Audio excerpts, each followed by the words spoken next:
महापौर साहेबांना विनंती करतो की ते आपल्या सर्वांना संबोधित करतील. सन्माननीय महापौर साहेब.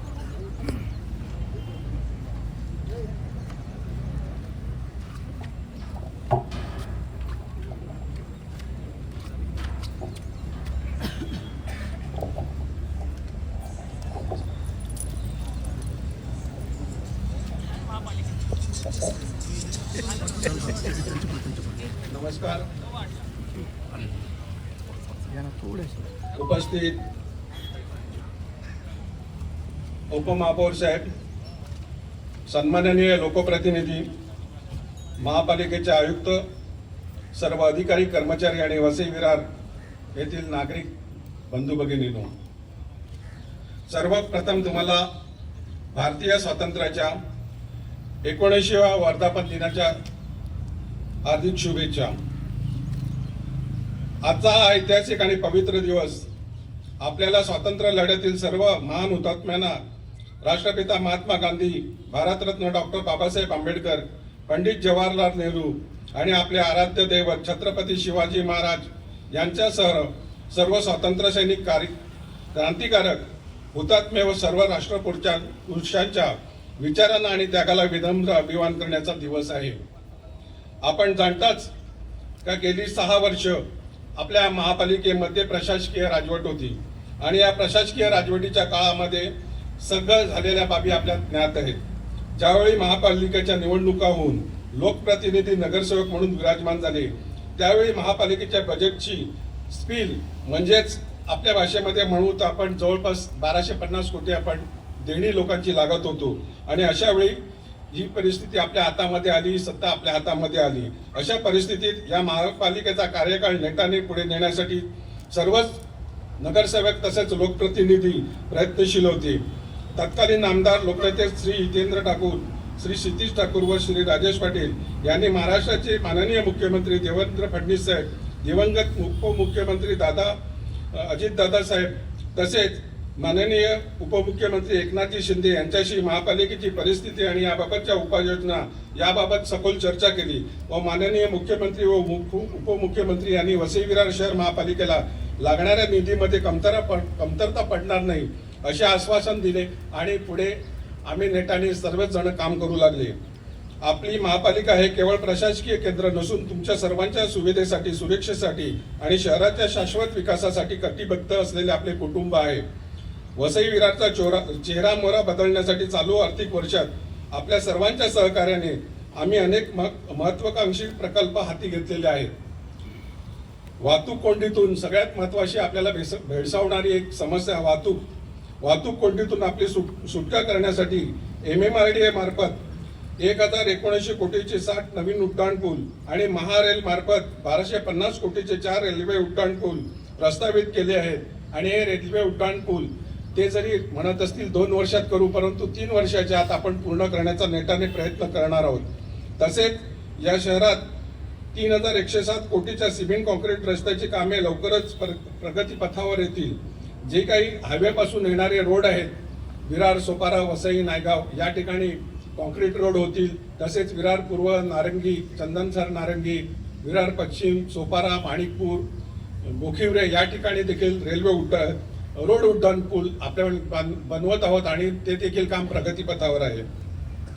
संपूर्ण शहराला जोडणारा 40 मीटरचा रिंग रोड विकासासाठी 2343 कोटीची तरतूद प्रस्तावित आहे. माननीय मुख्यमंत्र्यांनी याबाबत अनुमती दाखवलेली आहे, हिरवा कंदील आपल्याला दाखवलेला आहे. आज परिवहनचं आपण बघाल तर दैनंदिन 65,000 नागरिक आपल्या परिवहन सेवेचा लाभ घेत आहेत. 19,000 ज्येष्ठ नागरिकांना आणि 7,000 विद्यार्थ्यांना मोफत प्रवास, तर महिलांना अर्ध तिकीट योजना लागू आहे. लवकरच 100 नव्याने वातानुकूलित बसेस आपल्या सेवेत दाखल होणार आहेत आणि यावर देखील पुढील कार्यवाही चालू आहे. आपल्या शहरात आरोग्याच्या दृष्टीने शहरात 21 प्राथमिक आरोग्य केंद्र, मोठी रुग्णालय 7 आणि वंदनीय बाळासाहेब ठाकरे 55 आयुष्यमान केंद्र पूर्ण क्षमतेने कार्यरत आहेत. चंदनसर येथे अत्याधुनिक ट्रॉमा सेंटरचं काम हाती घेण्यात आलेलं आहे. उर्वरित 10 आरोग्य मंदिरे लवकरच कार्यान्वित होणार आहेत. सोपारा रुग्णालयात PPP मॉडेलद्वारे MRI व सिटी स्कॅन सुविधा अत्यंत वाजवी दरात उपलब्ध होत आहेत. विजयनगर तुळींज रुग्णालयात कार्डियक रुग्णवाहिका सेवा सुरू करण्यात येत आहे. तसेच तुळींज सर DM पेट्रीट जीवदानी देवी मंदिर येथे समर्पित मधुमेह केअर युनिट सुरू केले जात आहे. सोपारा रुग्णालयात क्षयरोग इन्सुलेशन वॉर्ड व क्षयरोग रुग्णांना मोफत फूड बास्केट संतुलित आहार देण्याची योजना प्रस्तावित आहे. महिलांसाठी आपली वसई विरार महापालिका महाराष्ट्रामध्ये अग्रगण्य अशी एका महिलांसाठी विविध उपक्रम राबवते आणि आपला उपक्रम नजरेसमोर ठेवून महाराष्ट्रात अनेक महापालिकांनी देखील ते अंगीकारलेलं आहे. महिलांना अनाथ व दिव्यांगासाठी 19 विविध योजनांमार्फत तब्बल 28 कोटीची अर्थसंकल्पीय तरतूद करण्यात आलेली आहे. महिला व बालकल्याण विभागामार्फत आपण विधवा परित्यक्त्या घटस्फोटित महिलांच्या मुलांच्या शिक्षणासाठी तसेच मुलींच्या लग्नासाठी अर्थसहाय्य देत आहोत. याशिवाय डायलिसिस उपचार अनुदान, कर्करोग महिलांना मदत, अनाथ व दिव्यांग महिलांसाठी आर्थिक सहाय्य अशा 19 कल्याणकारी योजना प्रभावीपणे राबवल्या जात आहेत.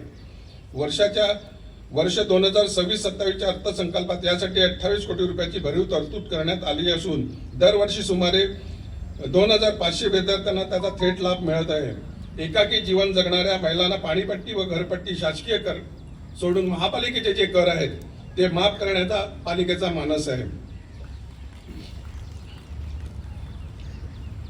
शहरातील प्रत्येक कुटुंबाला पाणी मिळण्यासाठी सार्वजनिक नळ जोडणी धोरण मंजूर करण्यात आले. शहराला 380 MLD पाणी पुरवठा होत असून अमृत 2 योजनेद्वारे नवीन जलस्रोत भविष्यातील पाण्याची गरज पूर्ण केली जाईल.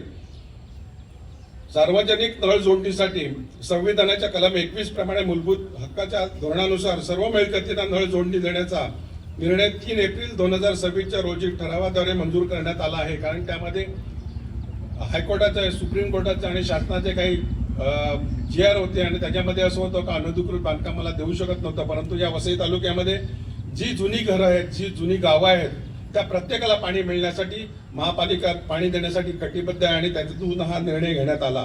अमृत 2 अभियानामध्ये 4,994.11 कोटी खर्चाची पाणी पुरवठा विस्तारित योजना मार्च 2027 पर्यंत पूर्ण करण्याचं उद्दिष्ट ठेवलेलं आहे. नवीन योजना आणत असताना कोलसापाडा 1 व 2 योजनेअंतर्गत 68 MLD पाण्यासाठी योजना राबवण्यासाठी प्रस्तावित मंजुरी करता शासनाकडे सादर करण्यात आलेला आहे आणि लवकरात लवकर त्याची कार्यवाही देखील सुरू होईल. सन 2014 रोजी महापालिकेने भरलेल्या रुपये 165.29 कोटी रुपयामुळे देहरजी धरण आकारास आले, अन्यथा ते आले नव्हते, ते गुंडाळून ठेवलं होतं व त्यामुळे त्या प्रकल्पातून वसई विरार महापालिकेला 190 MLD पाणी सन 2030 पर्यंत पाणी उपलब्ध होणार आहे. आणि त्यावेळी शासनाची आणि अजितदादांशी चर्चा करून आपण सांगितलं का तुम्ही जर करत नसाल तर आम्ही घेतो आणि आम्ही करतो आणि आपल्या मालकीचं होण्यासाठी आपण त्यावेळी 165 करोड रुपये एक हाती चेक त्यांना दिला होता. पर्यावरण संरक्षणासाठी अमृत 2 अंतर्गत नालासोपारा येथे 130 MLD क्षमतेचा मलनिस्सारण प्रक्रिया प्रकल्प डिसेंबर 27 पर्यंत पूर्ण करण्याचा आपला प्रयत्न आहे. तसेच नवघर, वसई गाव, गोखेरे, वालेव, दिवाणबांध, नालासोपारा व विकेंद्रित पॉकेट STP प्रकल्पाचे काम प्रगतीपथावर आहे. ज्या त्या गावामध्ये छोटी छोटी गावं आहेत तिकडे देखील छोटे छोटे प्रकल्प राबवण्याचा आपला प्रयत्न आहे, जेणेकरून जी स्थानिक लोकांची घरं आहेत, दूर घरं आहेत, त्या ठिकाणी देखील हा प्रकल्प STPचा आपला राबवायचा प्रयत्न चालू आहे. अमृत 2 मध्ये पाणी पुरवठा योजनेसाठी 580 किलोमीटर लांबीची जलवाहिनी व 10 जलकुंभ बांधण्याचे काम प्रगतीपथावर आहे. दुसऱ्या टप्प्यामध्ये 400 किमीची जलवाहिनी व 32 उंच जलकुंभ बांधण्याचे प्रस्तावित आहे. असे एकूण 980 किलोमीटर ची पाईपलाईन टाकली जाणार आहे आणि त्यामुळे ह्या खोदकामामुळे आधी जसा थोडासा त्रास झालेला आहे तसा परत त्रास होण्याची शक्यता आहे. कारण रोड खोदला जाणार आहे. पावसाळ्यामध्ये तो खोदलेला रोड दबला जातो पाईपलाईनच्या इकडे, त्यामुळे थोड्याशा अडचणी आपल्या जनतेला सहन करायला लागणार आहेत. परंतु पावसानंतर निश्चित यामध्ये चांगली भरीव सुधारणा आपल्याला बघायला मिळेल. अग्निशमन दल आपलं नेहमीच सुसज्ज असतं. ज्या पावसाळ्यामध्ये आपण बघितलं असेल का कसं अग्निशमन दल आपल्याला कामाला आलेलं आहे.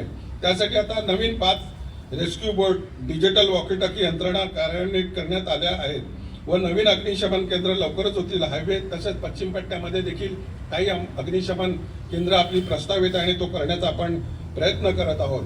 आपल्या शहरातील प्रावीण्य मिळवणारे खेळाडूंना आपण रेग्युलर देत असतो. 14व्या सुब्रतो मुखर्जी फुटबॉल कप स्पर्धेत 1376 खेळाडूंचा सहभाग नोंदवला गेला. तसेच 13वी राष्ट्रीय महापौर मॅरेथॉनवर जिल्हास्तरीय स्पर्धांचे नियोजन करण्यात आले. गोकुळाष्टमीला मानवी मनोरे पथकातील गोविंदा पालिकेमार्फत मोफत अपघात विमा संरक्षण प्रदान करण्यात आलेले आहे आणि मला वाटतं आपली महापालिका पहिली असेल का असं करणारी असेल. आपल्या वाचनालय व ज्येष्ठ नागरिक संघांना देखील आपण अनुदान देत असतो आणि त्याच्यात भरीव यावेळी वाढ केलेली आहे. पावसाळ्यात सकल भागात होणारी पाणी कोंडी रोखण्यासाठी 407 कोटी साठवण तलाव म्हणजे होल्डिंग पॉन्ड आणि गाळ उपशाचे काम वैज्ञानिक पद्धतीने सुरू आहे. टिवरी, खारलँड ह्या ज्या समस्या आहेत, जे आपले टिवर आहेत किंवा मॅंग्रोव्ज आहेत किंवा खारलँडच्या जागा आहेत, त्यासंबंधी माननीय आयुक्त साहेबांची गेल्याच आठवड्यामध्ये काही अधिकाऱ्यांशी चर्चा झाली आणि केंद्रामधनं मोठा फंड कसा येईल त्यासंबंधी चर्चा झाली. त्यावेळी आम्ही मंत्रालयामध्ये गेलेलो आणि नेमके त्यावेळी त्यांचेच एक मित्र होते आणि त्यांची भेट झाली आणि आपल्याला भरीव अशी मदत होऊ शकते.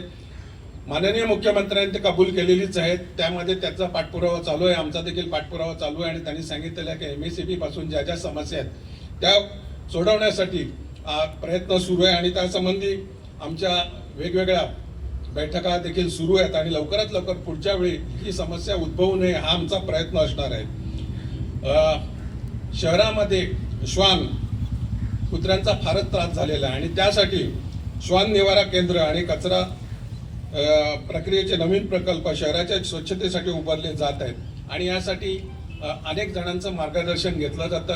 आम्ही सन्माननीय सदस्य महापालिकेचे विरोधी पक्षनेते असतील, आम्ही असेल, आम्ही काही प्रकल्पांना भेटी दिल्या, अजून काही प्रकल्पांना आम्ही भेटी देत आहोत की ही भारताला आपल्या देशाला भेडसावणारी समस्या आहे आणि ती सोडवण्यासाठी आमचे कसोशीने आमचे प्रयत्न चालू आहेत. पर्यटन व संस्कृतीचा वारसा जपण्यासाठी विविध उपक्रम राबवतानाच सर्व प्रभागात विद्यार्थ्यांसाठी अभ्यासिका उभारणे, दिव्यांग विद्यार्थ्यांना शाळांना मदत करणे, दिव्यांग पार्क उभारणे, संविधान पार्क उभारणे, वैद्यकीय दवाखान्यांचे संगणकीकरण करणे, रुग्णांना मोफत जेवण व इतर सुविधा पुरवणे, मच्छीमार व शेतकऱ्यांसाठी विविध योजना राबवणे, ज्येष्ठ नागरिकांसाठी विरंगुळा केंद्र उभारणे, मल्टी स्पेशालिटी हॉस्पिटल तसेच पाणी पुरवठ्याच्या नवीन योजना राबवणे या बाबीकडे महापालिकेने लक्ष केंद्रित केलेले आहे. महापालिकेच्या कर्मचाऱ्यांचे प्रश्न सोडवणे, पाईपलाईनद्वारे गॅस, मेट्रो रेल्वे तसेच रेल्वेची प्रश्न, रोजगार निर्मिती, कृषी विकास व कृषी महाविद्यालय, आदिवासी विकास आदीबाबत देखील काही बाबी महापालिकाच्या कार्यक्षेत्राबाहेर असल्या तरी त्याचा पाठपुरावा करून ती कामे करण्याचा प्रयत्न केला जाणार आहे. ज्या विद्यार्थ्यांसाठी UPSC आणि MPSCची एक एक्झाम द्यायची इच्छा आहे त्यांच्यासाठी केंद्र देखील उभारलं जात आहे आणि त्या देखील सोयी उपलब्ध करून देण्याचा महापालिकेचा मानस आहे आणि लवकरात लवकर आपण ते करत आहोत. महापालिकेच्या कामकाजात भरीव योगदान देणारे सर्व माजी आमदार, खासदार, माजी महापौर, माजी उपमहापौर तसेच लोकप्रतिनिधी यांचे मनपूर्वक आभार. आम्ही आश्वासित करतो की मागील 6 वर्षात वसईचा थांबलेला विकास जोमाने करण्याचा आम्ही सर्व संकल्प करू. बंधू भगिनींनो, विकास प्रकल्प आणि सरकारी योजना एका बाजूला आहेत, पण सुंदर, हरित आणि प्लास्टिक मुक्त वसई विरार घडवणे तुमच्या सहकार्याशिवाय शक्य होणार नाही. सार्वजनिक मालमत्तेची काळजी घेणे आणि स्वच्छतेचे नियम पाळणे ही आमची खरी देशसेवा ठरेल. चला आपण या शुभ दिनी आपण सर्व मिळून आपल्या शहराला अधिक प्रगत आणि समृद्ध बनवण्याचा संकल्प करूया. पुन्हा एकदा तुम्हा सर्वांना 80व्या स्वातंत्र्य दिनाच्या मनपूर्वक शुभेच्छा. जय हिंद, जय महाराष्ट्र. धन्यवाद महापौर साहेब, अतिशय मार्मिक शब्दात